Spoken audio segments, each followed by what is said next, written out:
ما عندكم ينفد وما عند الله باق ولنجزين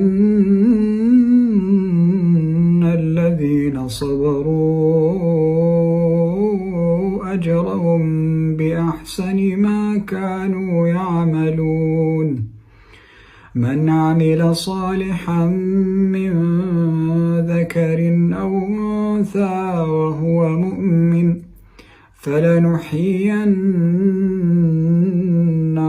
حياة طيبة